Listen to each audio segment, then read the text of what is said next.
Hey babes, Fairy Rave Godmother here, pulling up with that shit you don't want to hear, but you know what you need to hear, so you'll thank me in a few years. Listen, I've been thinking. Today's June 18th.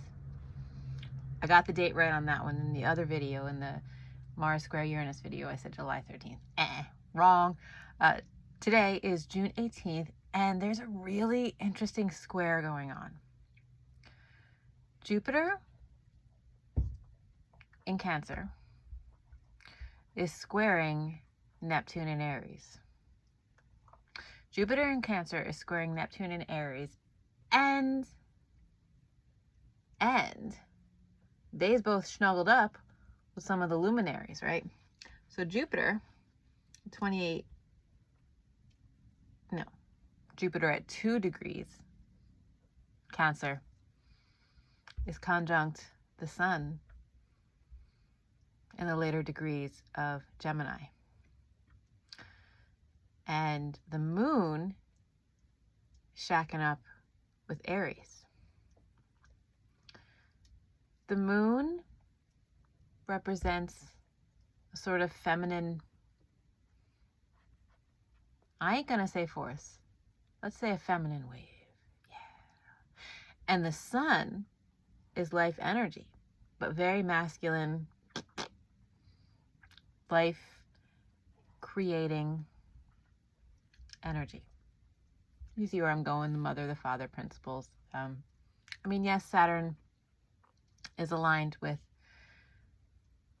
the father, the archetype of the father as well. But I like King Sun all the way, 100%. That's my interpretation. That's how I vibe it out. Jupiter, the planet of knowledge and astrology and travel and publishing and esoteric shit, is going bumpy knucks with the Sun.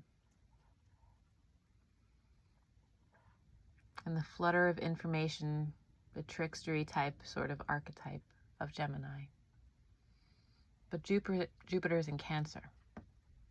So the Sun, he wanna, talk about, exchange information with Jupiter. He's trying to care for you with that information. Neptune is hella wavy gravy. I dig Neptune so much, so much. Neptune is imagination. It's that ethereal, cosmic, divine love. The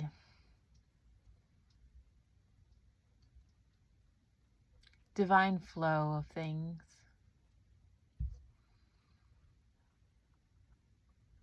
It's the dissolution. It's the absolute euphoria of cosmic love. Neptune's talking to the Moon. The Moon is cyclic. The Moon is an emotional body. The Moon rules Cancer. There's a whole lot of like bloop, bloop, bloop, bloop, bloop. You kind of draw some dots and then connect the lines. You get this circuitry, this pathway of the energy as it's moving through the moment in the collective, and maybe it's tweaking on you too. Look, if these bodies are in alignment or doing a major aspect to something in your natal chart, yeah, you're feeling this energy a little bit more. And what I want to say about the energy is this. I had a big lesson recently. I'm a teaching stories, so if you know, you know. I am someone who has a bit of a serendipitous life. And at certain times, the synchronicities tend to flood in a lot more. And I tend to make decisions based on those synchronicities, based on the love notes the universe is sending me, and they are essentially love notes from the universe, like high Moon Neptune, right? But what I have been sitting with a lot in my own personal growth, has to do with differentiating between intuition and emotionality. And what I mean by that is sometimes I'll say, hey, there's a synchronicity. That's the universe guiding me. Intuitively, this feels true.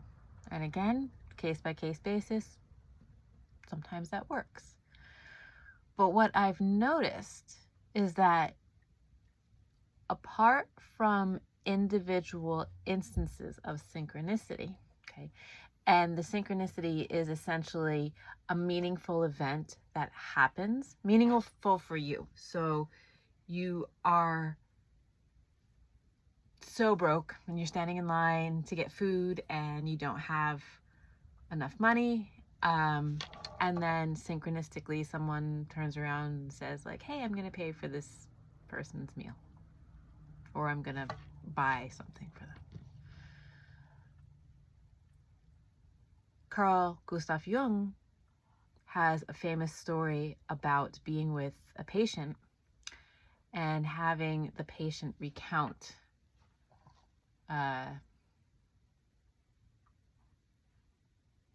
the experience of thinking of a beetle. And then in the middle of Switzerland, bloop, bloop, bloop, right on the window at that moment, there's a beetle tapping, trying to come in. Look, a beetle, scarab, is in Egyptian culture, and ancient Egyptian culture was related to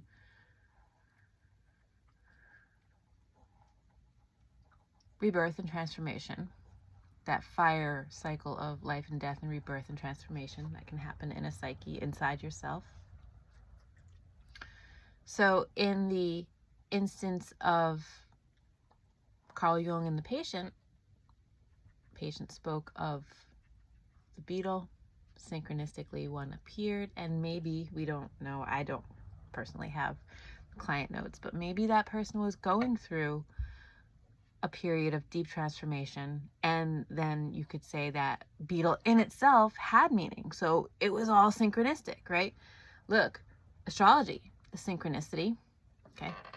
Transits are happening, and if you work with the archetypes in a very deep and embodied way, you will start to see them appear in your life through how you've named them, their colors, their traits, their attributes, persons, situations, personalities, right?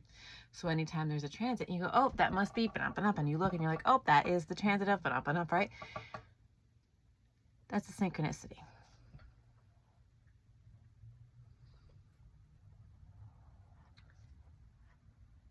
But within that synchronicity,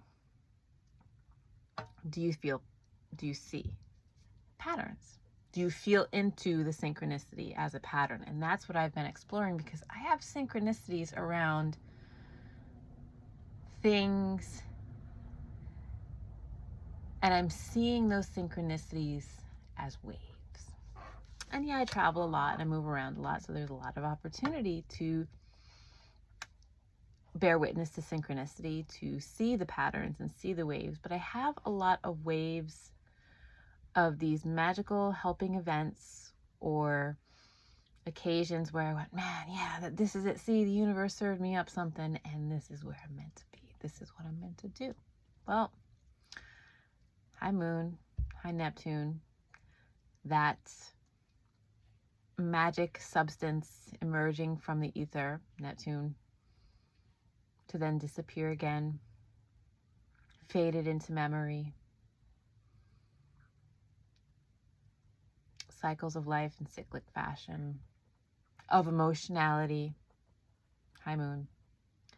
So the conversation here is around witnessing synchronicity and also feeling into the synchronicity so you can carve out and be with the emotion or the emotionality behind it. What does Jupiter and the Sun have to do with this? Well, this is a challenge point.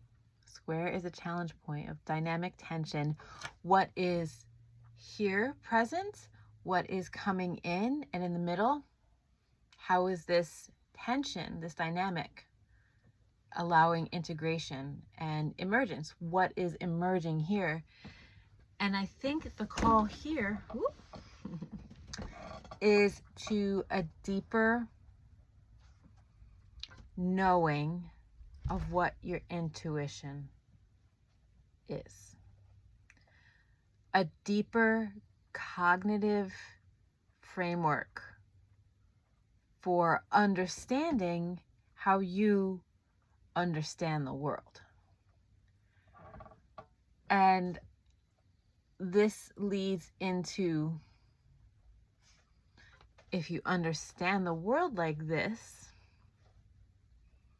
then it's also how you understand and relate to yourself. Jupiter, that big old gas giant, can also get too big.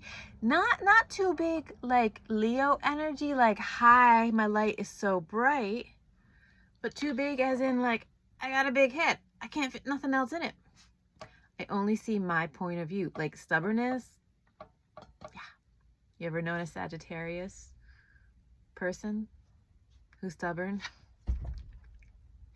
Sagittarius is ruled by Jupiter. So the qualities of, yes, knowledge, yes,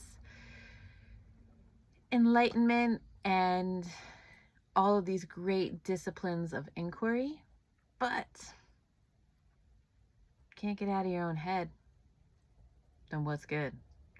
I mean, with Jupiter conjunct by 4 degrees, the sun today, I'm thinking that maybe it's like having 2 big old attention hogs in a crisis or challenge point. Look, Jupiter don't know he take up so much space because he's just so self-absorbed with all of this information that is just so great. And the sun's taking up all this space because, like, hi, like, I just want to be that big and bright. Remember, the sun rules the Leo archetype, and the Leo archetype is the boisterous and bright show person type personality, right? So you've got these 2 bright lights who are shining for different reasons. There ain't no emotionality in Jupiter thinking big. There could be a lot of emotionality behind the sun's energy because it's also then something that factors into your personality and how you shape your personality, or how your personality shapes you, shapes the way that you interact with the world. That's the way you think about the world.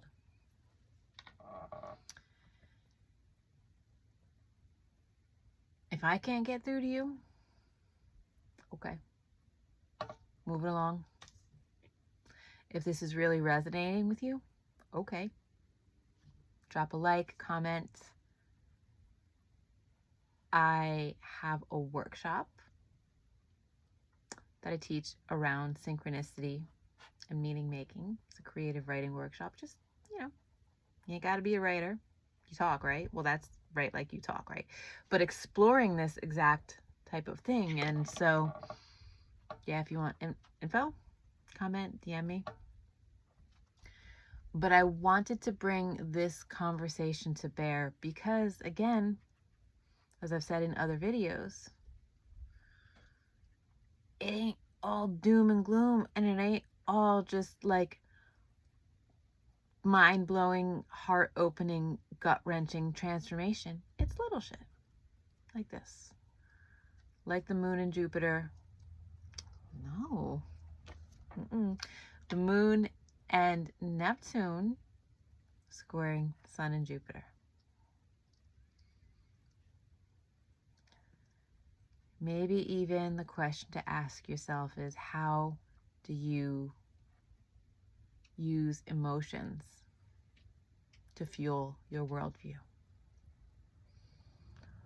Or how is your worldview and way that you move through the world so tight and so like by the textbook you cannot allow for the fantastical, the emotions, the cycles, or the waves. You can't allow for the magic of the emergence. Big love, babes.